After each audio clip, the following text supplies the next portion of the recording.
Yo le he puesto a el título a este mensaje, un ladrón honesto. Pareciera una contradicción, ¿no? Un ladrón honesto, sí, se puede ser ladrón y honesto a la vez, ¿ya?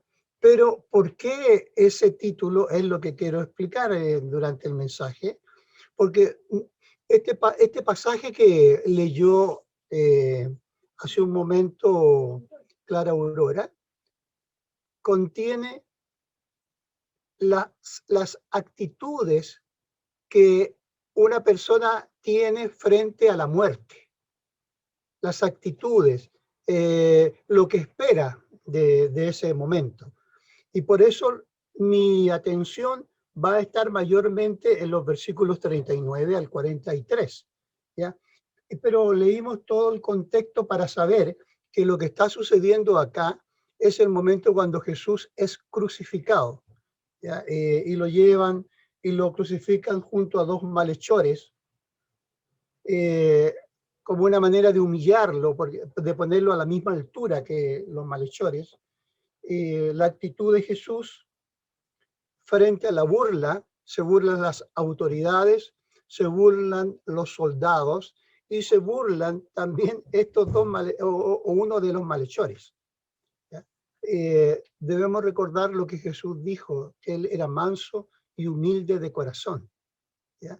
La mansedumbre no se muestra cuando estamos siendo aceptados. La mansedumbre se muestra cuando estamos siendo criticados, ¿ya?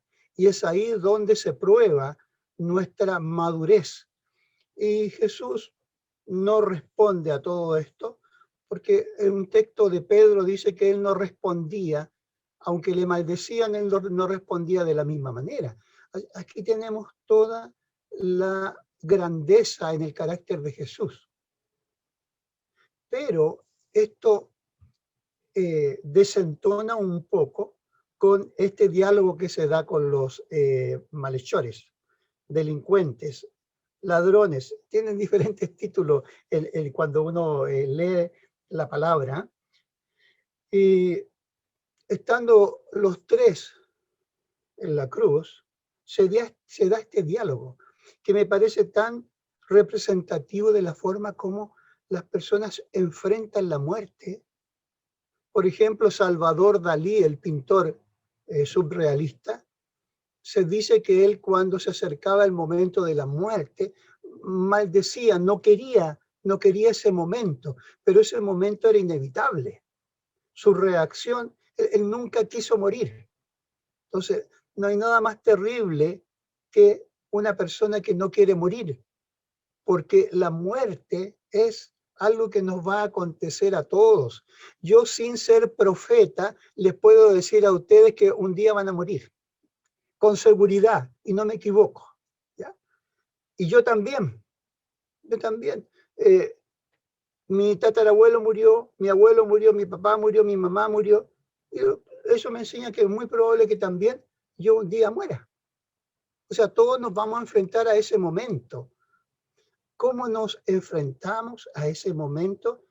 Algunos lo hacen de manera patética, ¿ya? Porque no han controlado toda su vida de una manera y llegan a un punto en que esto escapa de su control. Ya no pueden manejar las cosas.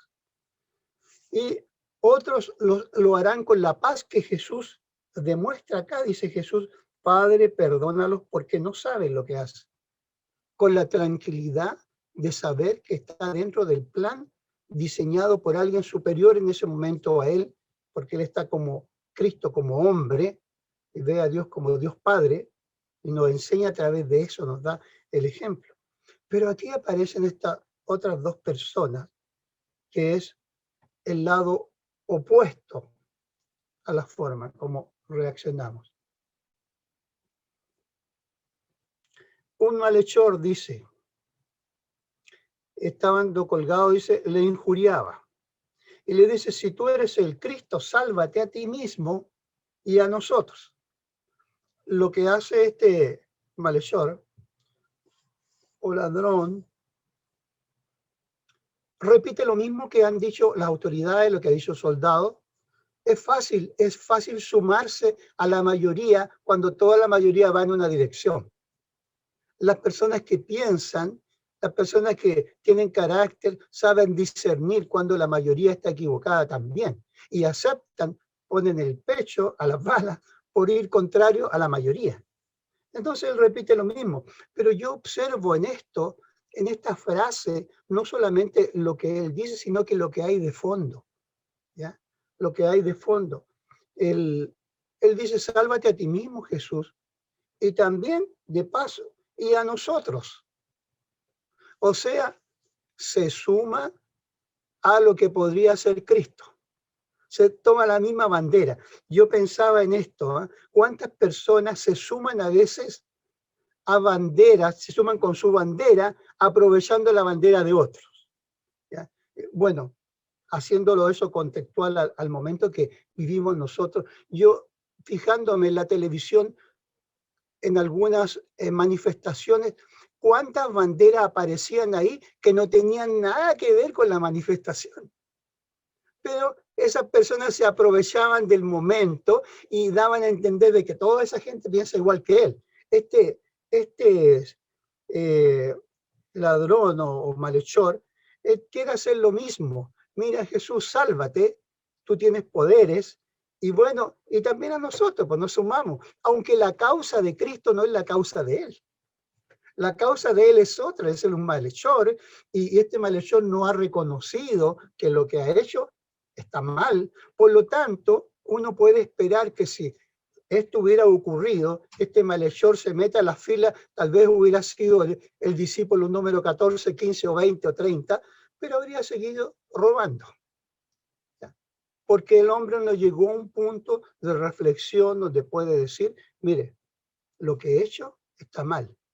Aunque tiene la muerte a pocas horas enfrente, pero no tiene la capacidad ni ha querido desarrollar esa capacidad para reflexionar y pensar si la forma como he vivido es correcta o no. Está al final de la meta y no hace esa reflexión.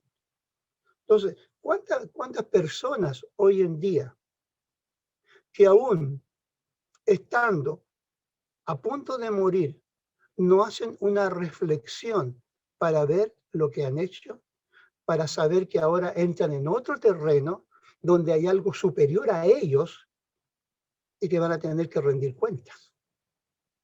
En ese momento tienen que rendir cuenta a su conciencia, pero ni eso quieren hacer, ¿ya? Tratando de saltar ese momento, pero ese momento no puede saltarse. Tenemos que responder al Creador. Así que uno puede ver en esta frase no solamente lo que dice la frase, sino lo que hay detrás de la frase. Una persona que no reconoce lo que ha hecho y además quiere usar a Jesús para sus propósitos. Primer personaje. El segundo personaje es la persona que está también al lado de Jesús. No sé si a la derecha o a la izquierda de Jesús. Hoy en día hablar derecha e izquierda es como entrar en otro terreno, así que no quiero mencionar eso. Es broma para distender un poquito el momento. Y dice este hombre que, respondiendo el otro, dice, ni aún temes tú a Dios estando en la misma condición. Este hombre sí ha reflexionado y quiere llevar al otro a la reflexión. Mira, tú dices eso, pero no te das cuenta que estás en la misma condición. O sea, lo que este hombre dice, mira, tú dentro de pocas horas vas a tener el mismo fin que todos nosotros, o sea, vamos a estar muertos. Y ni aún así, sabiendo que vas a la presencia de Dios, no temes. Y mire lo que dice este hombre. Dice, nosotros a la verdad justamente padecemos, porque recibimos lo que merecieron nuestros hechos, mas ningún mal ha hecho. ¿Cómo las personas pueden tener perdón de Dios? ¿Cómo las personas pueden recibir la, perdón, la gracia de Dios en un momento así? Lo primero que hay que hacer es reconocer el estado en que se encuentra.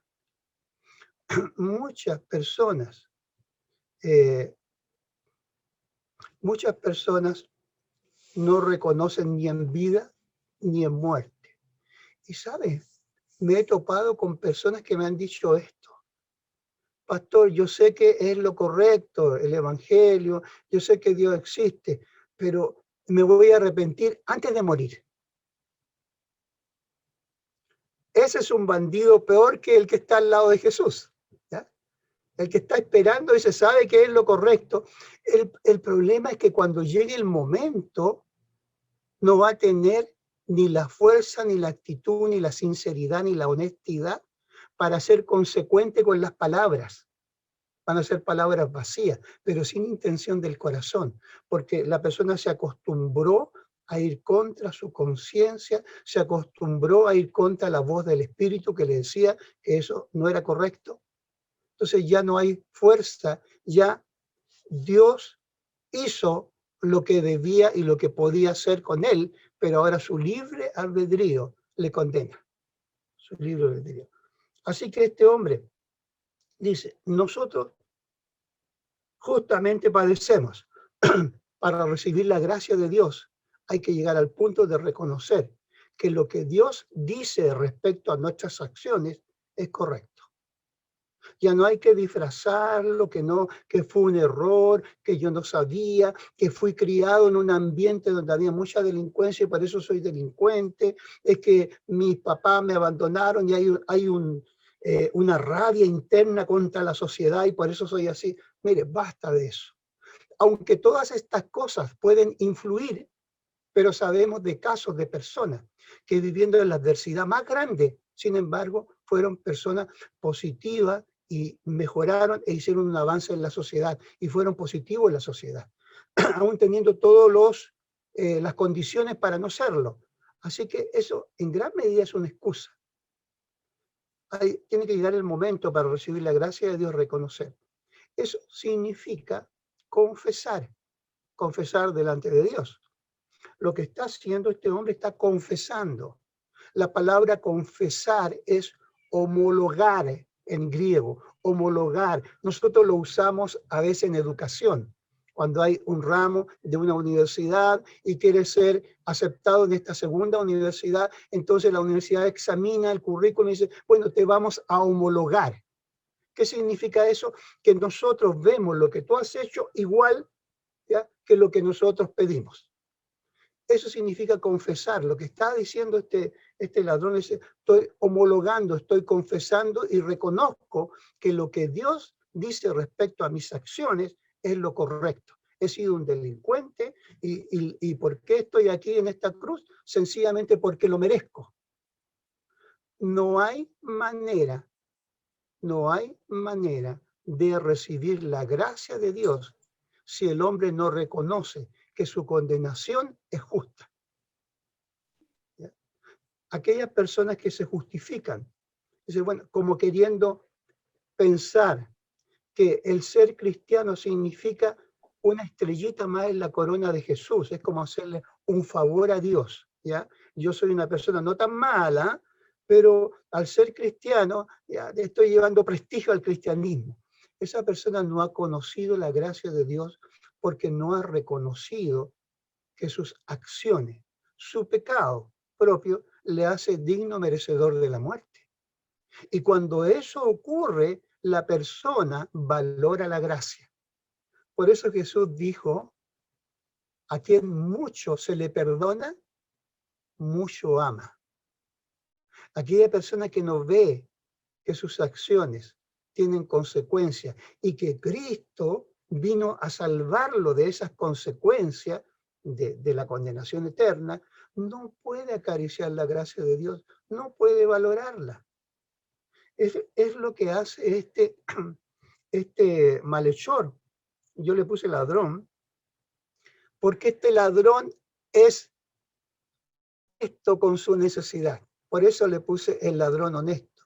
Es honesto. ¿En qué sentido es honesto? No no es honesto socialmente, sino que es honesto frente a Dios para reconocer que socialmente ha sido una persona malhechora, pecadora, como dice la Escritura, ha roto los patrones sociales, morales que la sociedad establecía, pero tiene un conocimiento vago, mínimo de quién es Jesús.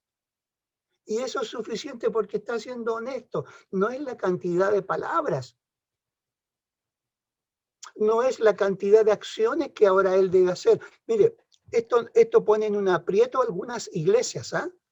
Esto que leemos acá, porque dice, bueno, el que creyere y fuere bautizado será salvo, dice Jesús.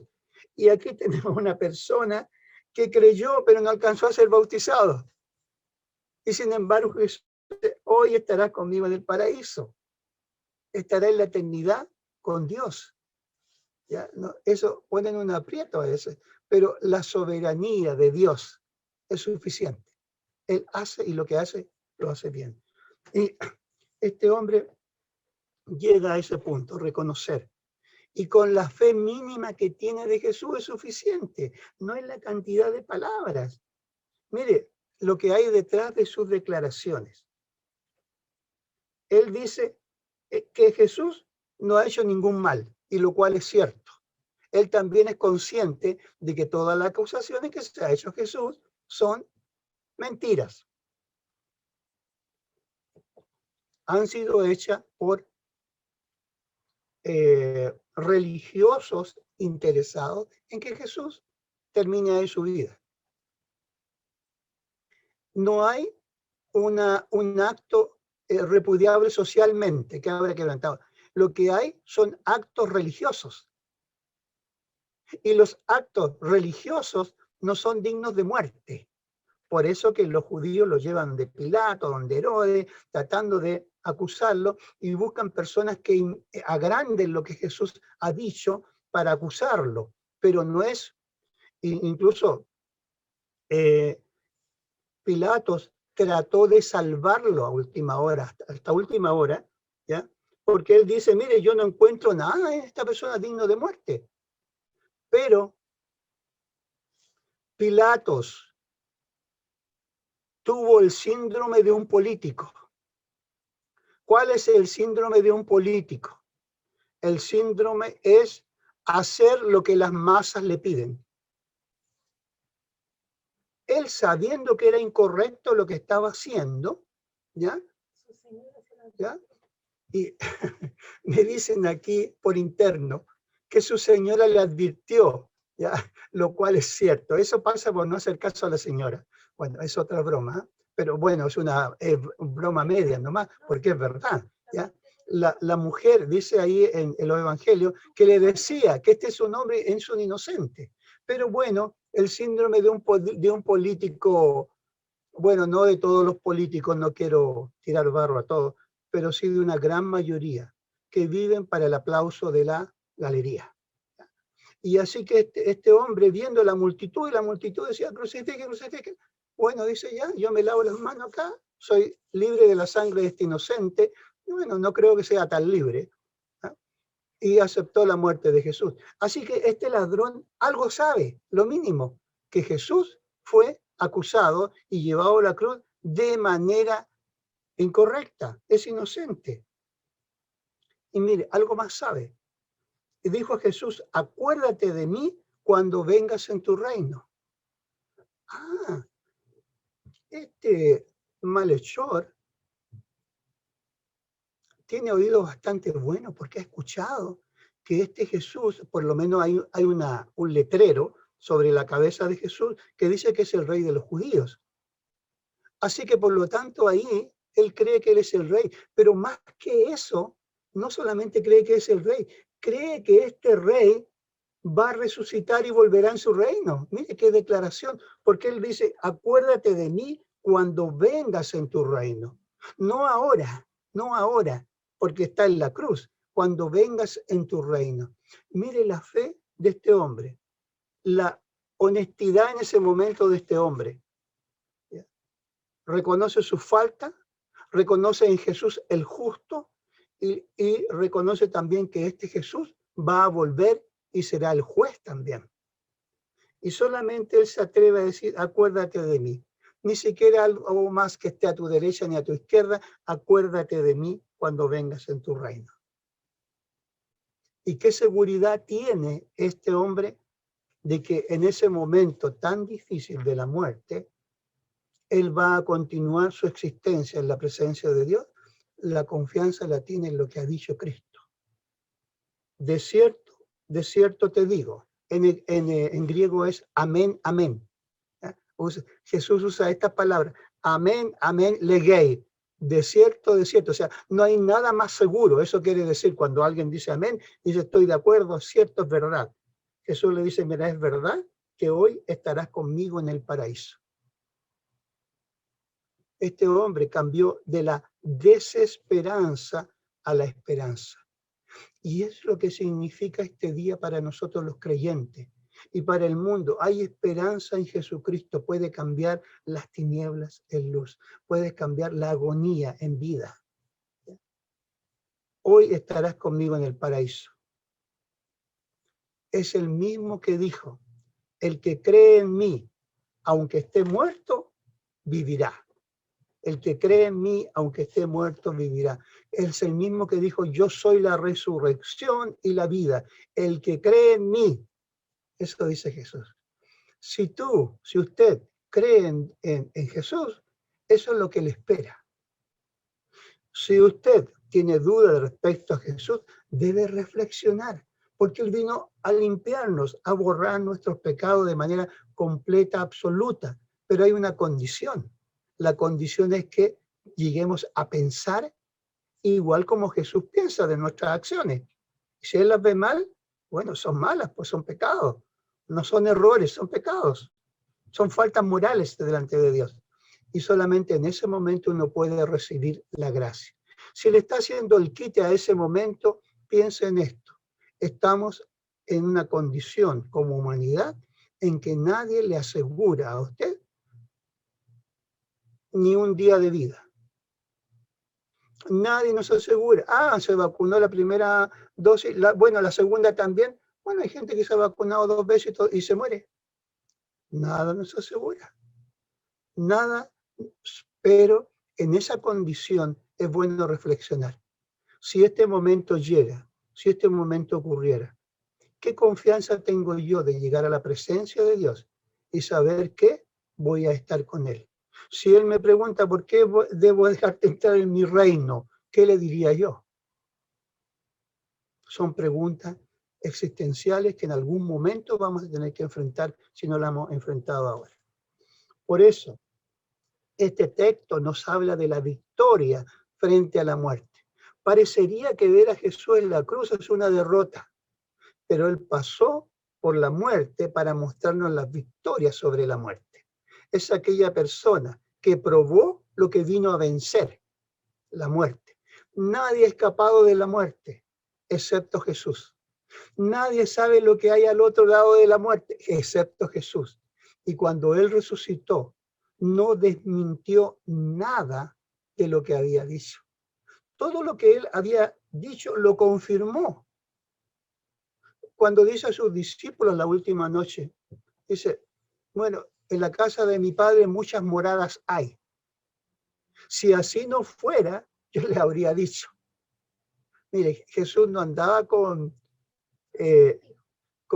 acertijos ni tampoco con verdades políticamente correctas, ¿no? No andaba con eso. Esas cosas son inventadas por las personas para desviar la atención y no responder honestamente. Jesús dijo verdad y cuando resucitó no desmintió nada de lo que había dicho. Con esto termino. Si tiene la seguridad de ir a la presencia de Dios, ¿qué debemos hacer nosotros ahora?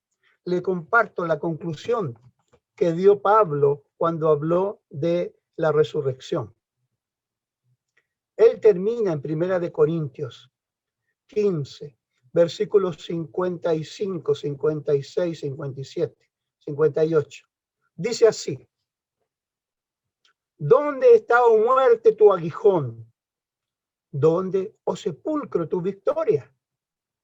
ya que el aguijón de la muerte es el pecado y el poder del pecado la ley.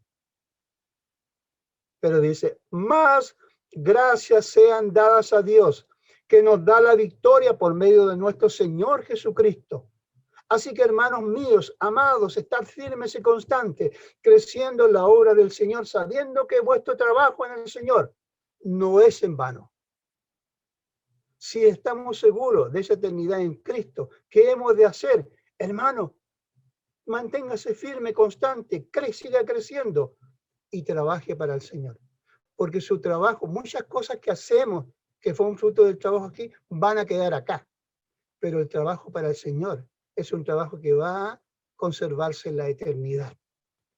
Le animo con esas palabras, sabiendo que el trabajo en el Señor no es en vano. Damos gracias al Señor. Padre y Dios, te damos a ti gracias por tu palabra, que nos da fuerza, aliento y esperanza frente a aquel enemigo que todo el mundo en cierto momento ha vivido y vamos a vivir, la muerte. Pero tú has dado respuesta a esto. Estaremos en la eternidad y el momento que estamos viviendo ahora también es una expresión de nuestra fe y confianza en ti. En el nombre de Jesús. Amén. Amén.